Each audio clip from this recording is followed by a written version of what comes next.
వి gold trusted gold buyers తాకట్టులో ఉన్న బంగారాన్ని విడిపించి ఈ రోజు ఉన్న మార్కెట్ ధరకే కొనబడును. మరిన్ని వివరాలకు సంప్రదించండి 77107720. ఎంతో చక్కగా చదువుకొని ఈ రోజు కూడా చూస్తున్నాం. కుటుంబంలో ఎక్కడైనా ఇబ్బందులు వస్తే, ఎక్కడైనా మనకి చదువుకునే సమయంలో ఇబ్బందులు వస్తే, ఎలాంటి ఇబ్బందులు వస్తే వెంటనే చదువు మానేసే పరిస్థితి వస్తుంది. ముఖ్యంగా వెనుకబడినటువంటి కుటుంబాల్లో వస్తుంది. కానీ ఆ రోజుల్లో కూడా అలాంటి కష్టాలే ఉంటే జగ్జీవన్ రామ్ గారు ఆలోచించారు. నేను ఎన్నో గొప్ప కార్యక్రమాలు దేశం కోసం, సమాజం కోసం చేయాలనుకుంటున్నాను. అది జరగాలనంటే నా దగ్గర ఒక ఆయుధం ఉండాలి. ఆ ఆయుధం ఏంటంటే విద్య. అందుకనే ఆయనకి జీవితంలో చిన్నప్పటి నుంచి ఆయన ఎక్కడ ఎన్ని ఇబ్బందులు వచ్చినా సరే చదువు మాత్రం ఎక్కడ కూడా విడిచిపెట్టలేదు. ఇన్ని రకాలుగా మనం జగ్జీవన్ రామ్ గారి గురించి మాట్లాడుకుంటున్నాం. కానీ ఆయనకి ఆ శక్తి ఎలా లభించింది? చక్కగా చదువుకున్నారు కాబట్టే ఆయన మనసులో ఏదున్నా, ఆయన ఏది ఆలోచించుకున్నా ఆయనకి వచ్చినటువంటి ఆ విద్య ద్వారా అన్ని కూడా ఆయన సాకారం చేసుకోగలిగారు. ఇక్కడ చాలా మంది తల్లిదండ్రులు నాకు కనిపిస్తున్నారు, వెనుకబడినటువంటి వర్గాల నుంచి ఉన్నారు. మీకు కూడా మీ పిల్లల మీద ఎన్నో ఆలోచనలు ఉన్నాయి, ఎన్నో ఆశలు ఉన్నాయి. పెద్ద పెద్ద వ్యక్తులుగా ఎదగాలని, జగ్జీవన్ రామ్ గారి తాలూకా ఆశయాలుగా ముందుకు నడవాలని చాలా మంది అనుకుంటున్నారు. అలా మీ మనసులో ఉంటే ఖచ్చితంగా మీ పిల్లలకి ఎన్ని కష్టాలు వచ్చినా చదువు ఆపకుండా నిరంతరం వాళ్ళందరికీ కూడా ముందుకు నడిపించండి ఈ సందర్భంగా ప్రతి ఒక్కరికి పిలుపునిస్తున్నాను. మనలాంటి జిల్లా ఇంకా చాలా అభివృద్ధి చెందాల్సినటువంటి జిల్లా. కానీ ఎక్కడ ఏ మారుమూల గ్రామానికి వెళ్ళినా, ఏ యువతి యువకులతో మనం మాట్లాడినా సరే అద్భుతమైనటువంటి టాలెంట్ ఉన్నటువంటి పిల్లలు ఉన్నారు. కానీ వాళ్ళకి చదువుకునే అవకాశాలు మనం కల్పించక, వాళ్ళకి ఎదగడానికి కూడా మనం ముందుకు నడిపించలేకపోతున్నాం. మన జిల్లాలో మార్పు రావాలి, మన తాలూకా ఆర్థిక వ్యవస్థలో మార్పు రావాలి, మన జిల్లా చక్కగా రేపు భవిష్యత్తులో అభివృద్ధి చెందాలి. ఇలాంటి నాయకులు మీరందరూ కూడా చూస్తున్నారు, మెచ్చుకుంటున్నారు. కానీ ఒకరిద్దరితో పని కాదు, వందల మంది తయారవ్వాలి శ్రీకాకుళం జిల్లాలో. అది మన యువతి యువకుల్లో ఆ శక్తి ఉంది. అది తయారు చేయాలనంటే జగ్జీవన్ రామ్ గారిని మనం అందరం కూడా ఆదర్శంగా తీసుకొని వాళ్ళందరినీ కూడా ముందుకు నడిపించి చదివించాలని మళ్ళీ తెలియజేస్తున్నాను. ఈరోజు పెద్దలు మాట్లాడుతున్నప్పుడు కొన్ని విషయాలు కూడా చెప్పారు. చదువుకోవడానికి ఆసక్తిగా ఉన్నారు, కానీ హాస్టల్స్ దగ్గర చాలా ఇబ్బందులు కలుగుతున్నాయి. చాలా మందికి ఇల్లులు కూడా సరిగ్గా లేవు. పిల్లలకి చదివించాలంటే హాస్టల్లో పెట్టి చదివించాలి. అటువంటి హాస్టల్లో కూడా గత 5 సంవత్సరాలు ఉన్నటువంటి ఆ ప్రభుత్వం నిర్లక్ష్యం వల్ల, ఎక్కడ దృష్టి పెట్టలేకపోవడం వల్ల హాస్టల్స్ కానీ, విద్యా వ్యవస్థ కానీ, కార్పొరేషన్లు కానీ, లోన్లు ఇచ్చే వ్యవస్థ కానీ, లేకపోతే ప్రభుత్వం ద్వారా ఏదైనా ఒక మంచి కార్యక్రమం చేసే వ్యవస్థ అన్నీ కూడా నిర్వీర్యం అయిపోయాయి. మరి అటువంటిది మళ్ళీ ఈ ప్రభుత్వం వచ్చిన తర్వాత ఒక్క మాట మాత్రం మీ అందరికీ కూడా బలంగా చెప్తున్నాను. చంద్రబాబు నాయుడు గారు ఉన్నంత కాలం ఎస్సీలు కానీ, ఎస్టీలు కానీ, మైనారిటీలు కానీ, బీసీలు కానీ గుండెల్లో పెట్టుకొని పరిపాలించే నాయకుడు ఆయన ఎప్పుడు కూడా ఉంటాడని కూడా ఈ సందర్భంగా తెలియజేస్తున్నాను. కేవలం వేదిక ఉంది, మైక్ ఉంది కానీ ఉన్నది కాబట్టి చెప్పేటటువంటి మాటలు కాదు. ఆయన 40 సంవత్సరాల నుంచి రాజకీయాల్లో ఉన్నాడు. సుమారు 17 సంవత్సరాలకు పైగా సీఎంగా పనిచేశాడు. ఉమ్మడి ఆంధ్రప్రదేశ్ రాష్ట్రానికి పనిచేశాడు. మన రాష్ట్రంలో కూడా మొట్టమొదటగా రాష్ట్రం విడిపోయిన తర్వాత 5 సంవత్సరాలు కూడా పనిచేశాడు. ఎప్పుడు ఆయన పరిపాలన ఉన్నా సరే ప్రజలకి మంచి చేసే కార్యక్రమాలు చేశాడు తప్ప ఎవరికైనా మోసం చేయాలి, కక్ష సాధించుకోవాలి, జైల్లో పెట్టాలి, చంపేయాలి, ఎదురు తిరిగితే నోర్లు ముయ్యించాలి, అరెస్టులు చేయించాలన్నది చంద్రబాబు నాయుడు గారి పరిపాలనలో జీవిత కాలంలో ఎప్పుడు కూడా లేదన్నది ప్రతి ఒక్కరికి కూడా తెలియజేస్తున్నాను. స్వేచ్ఛతో, స్వాతంత్రంతో అందరినీ కూడా కలుపుకొని పరిపాలించాలన్నదే ఈరోజు కూటమి ప్రభుత్వం తాలూకా ఆలోచన.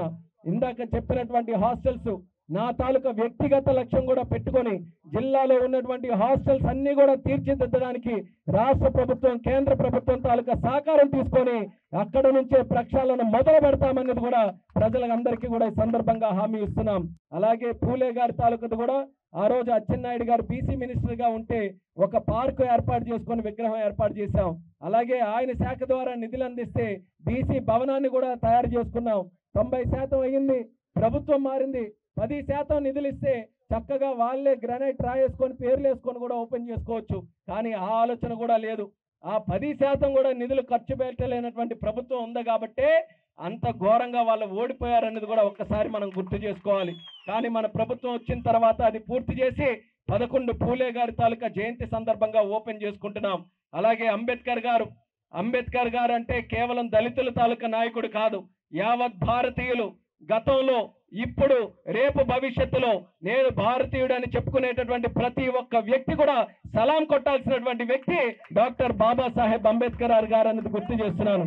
అటువంటి వ్యక్తిని ఈ రోజు మనం మళ్ళీ ఆ తాలూకా కార్యక్రమానికి ముందుకు నడిపిస్తూ మంచి కాంస్య విగ్రహం మళ్ళీ అంబేద్కర్ జంక్షన్ లో కూడా ఏర్పాటు చేస్తున్నాం. ఏ జంక్షన్కి వెళ్ళినా సరే శ్రీకాకుళం జిల్లా వాళ్ళందరూ కూడా గర్వపడాలి, గర్వంగా చెప్పుకోవాలి. మేము ఎక్కడికో వెళ్ళడం కాదు, శ్రీకాకుళం వచ్చి చూడండి మా పట్టణం ఎంత అందంగా ఉందో అనేది అది ఒక ఛాలెంజ్ గా తీసుకొని ఈ రోజు ముందుకెళ్తున్నాం. రాష్ట్రంలో కూడా కొన్ని కష్టాలు ఉన్నాయి. చంద్రబాబు నాయుడు గారు మంచి మనస్సుతోనే పనిచేస్తున్నారు. కానీ ఎంత మంచి మనసున్నా సరే ఎక్కడైనా పని చేయాలంటే డబ్బులు లేకపోతే ఏ పని కూడా జరగదు. మనం మంచిగా ఉన్నాం కదా అని బండి నడుద్దాం అని అంటే నడదు, పెట్రోలే పోయాలి. అది పెట్రోల్ పోయాలంటే చేతిలో డబ్బులు ఉండాలి. మరి అలాగే రాష్ట్రంలో ఎన్నో కార్యక్రమాలు మీకు కూడా ఆశలు ఉన్నాయి. ఆ రోజు ఈ కార్యక్రమాలన్నీ కూడా జరిగితే బాగుంటుంది, అదే ఆశ మాకు కూడా ఉంది. మీరే అభిమానంతో ఓట్లేసి గెలిపించారు. మీరందరూ కూడా ప్రేమతో మీరందరూ కూడా గుండెల్లో పెట్టుకొని ఓట్లేశారు కాబట్టే ఈ పదవుల్లో మేము ఉన్నాం. అటువంటిది మాకు కూడా ఎంత తొందరగా అన్ని కార్యక్రమాలు చేస్తే బాగుంటుందన్న ఆలోచన ఉంది. కానీ కష్టపడాల్సినటువంటి అవసరం రాష్ట్రంలో కూడా ఏర్పడింది. ఖజానా అంతా ఖాళీ అయింది, ఎక్కడ కూడా చిల్లి గవ్వ మిగలలేదు. మళ్ళీ రాష్ట్రం కేంద్ర ప్రభుత్వం నుంచి వచ్చినటువంటి సహకారంతో అంచెలంచెలుగా కార్యక్రమాలన్నీ కూడా చేస్తుంది. కానీ నమ్మకం పెట్టుకొని ఉంచండి. ఏ హామీలు అయితే ఇచ్చామో ప్రతి ఒక్కటి కూడా తూచా తప్పకుండా నిలబెట్టుకుంటామని మళ్ళీ ప్రజలందరికీ కూడా తెలియజేస్తున్నాం. ముందుగా కొన్ని కార్యక్రమాలు మొదలు పెట్టాలని శ్రీకారం చుట్టాం. రానున్న కాలంలో మిగిలినవన్నీ కూడా చేసి మీకు ఇచ్చినటువంటి మాట కూడా నిలబెట్టుకుంటాం. అలాగే ఆశయ సాధన కోసం జగ్జీవన్ రామ్ గారిని స్ఫూర్తిగా తీసుకొని అందరం కూడా కలిసికట్టుగా కార్యక్రమాలు చేద్దాం. ఎంత వైభవంగా ఈ యొక్క కార్యక్రమం చేయగలిగామనంటే అందరి తాలూకా ఆలోచనలు కూడా ఏకీకృతం అయ్యాయి. నేను కానీ, అచ్చెన్నాయుడు గారు కానీ, ఎమ్మెల్యే గారు కానీ, అలాగే జిల్లా యంత్రాంగం కానీ అందరం కూడా ఒకే ఆలోచనతో చేసే ప్రతి పని కూడా చిత్తశుద్ధితో చేయాలి. చంద్రబాబు నాయుడు గారు ఉంటే ఏ రకంగా చేస్తారో అదే ఆలోచనతో ప్రజలకు మనం సేవ చేయాలని ఎర్రన్నాయుడు గారిని కూడా స్ఫూర్తిగా తీసుకొని కార్యక్రమాలు చేస్తున్నాం. దానికి అందరూ కూడా సహకరిస్తున్నందుకు మరొకసారి నా హృదయపూర్వకమైనటువంటి ధన్యవాదాలు తెలియజేసుకుంటున్నాను. ఈరోజు ఇప్పుడే మన మాదిగ రమణ గారు కూడా మాట్లాడుతూ చెప్పారు, హెలికాప్టర్ ఇచ్చేస్తే బాగా ఇచ్చేశారని. మరి ఈరోజు సివిల్ ఏవియేషన్ మినిస్టర్గా ఉన్నాం కాబట్టి ఏదో ఒకటి విమాన పరంగా జిల్లాలో చేయాలన్న ఆలోచనతో ఆ కార్యక్రమాన్ని చేశాం. కానీ దాన్ని ఇంకొక స్థాయికి ముందుకు నడిపిస్తూ జిల్లాలో ఒక ఎయిర్పోర్ట్ను కూడా ఏర్పాటు చేయాలనే ఆలోచనతో ముందుకెళ్తున్నాం. అది కూడా ఖచ్చితంగా జరుగుతుంది. ఈరోజు ఇంత అవకాశం మనకు వచ్చినప్పుడు అది సద్వినియోగం చేసుకోవాలి. అభివృద్ధి జరిగేటప్పుడు ప్రతి ఒక్కరు కూడా సహకరించాలని మళ్ళీ మీ అందరికీ కూడా కోరుకుంటూ ఎల్లప్పుడూ కూడా మీకు సేవ చేయడానికి అందరం కూడా ముందుంటామని ఈ వేదిక ద్వారా మరొకసారి మీ అందరి ఆశీర్వాదం కోసం కోరుకుంటూ అందరికీ కూడా 118వ జగ్జీవన్ రామ్ గారి తాలూకా జయంతి శుభాకాంక్షలు మీ అందరికీ తెలియజేస్తూ సెలవు తీసుకుంటున్నాను. జై భీమ్. మరిన్ని వీడియోస్ కోసం ఛానల్ ని సబ్స్క్రైబ్ చేయండి. లేటెస్ట్ అప్డేట్స్ కోసం వాట్సాప్ ఛానల్ ని ఫాలో అవ్వండి. ఆ లింక్ డిస్క్రిప్షన్ లో ఉంది.